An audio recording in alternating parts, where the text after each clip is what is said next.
Is Sermon 147 the last sermon of Ali ibn Talib? Very often, the person who tries to be immortal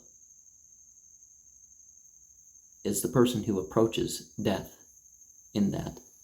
Like, even if you use the Urulu papaya to drink blood, well, taking part in that sinful behavior just because you figured out a way to not have it congeal and you throw up and that sort of stuff, doesn't mean it isn't bad for you and it's not factoring into your death. To throw that level of example into things. But, there's more common ways that people, by wanting to live long, don't.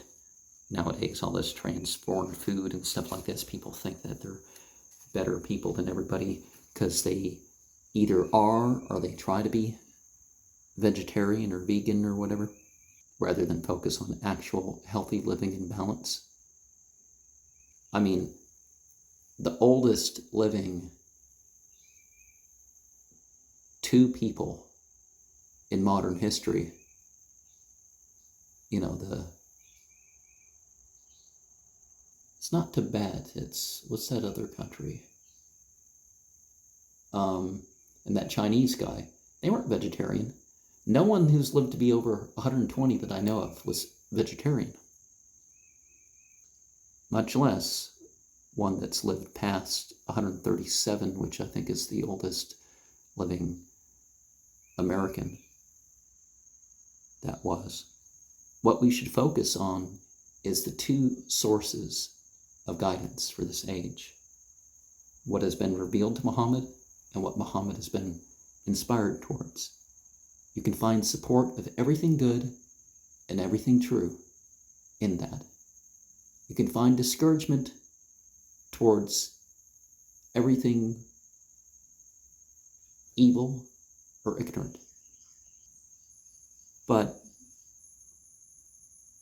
the beings of choice aren't entirely upon that. So we need to find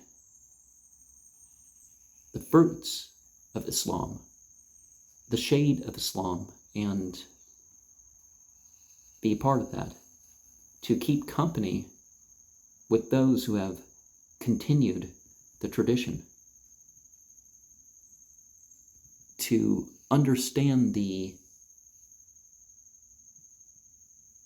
psychology of such individuals, to stay together as a religious community, and to take lesson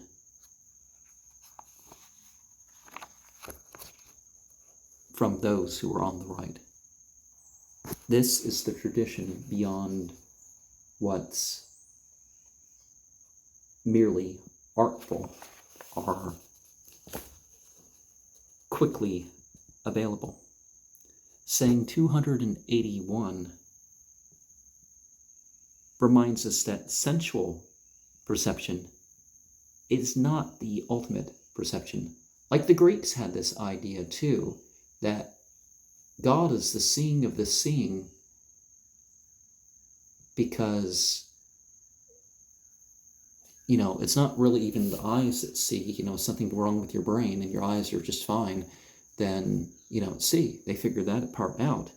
And so ultimately they had this implication that divinity was beyond a body that would, one, be vulnerable, two, have limits in its application or input, and the limits of the mind to process that.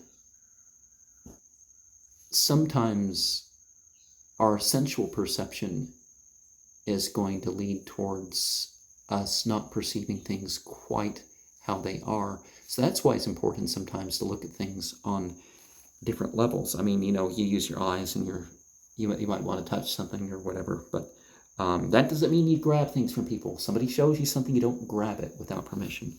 I've had to deal with that. So 282 reminds us that faith sharing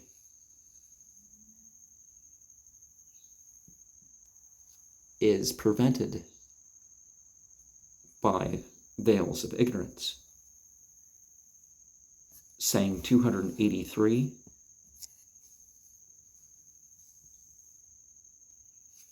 reminds us how people will favor ignorant people beyond what they should have, and they neglect the learned.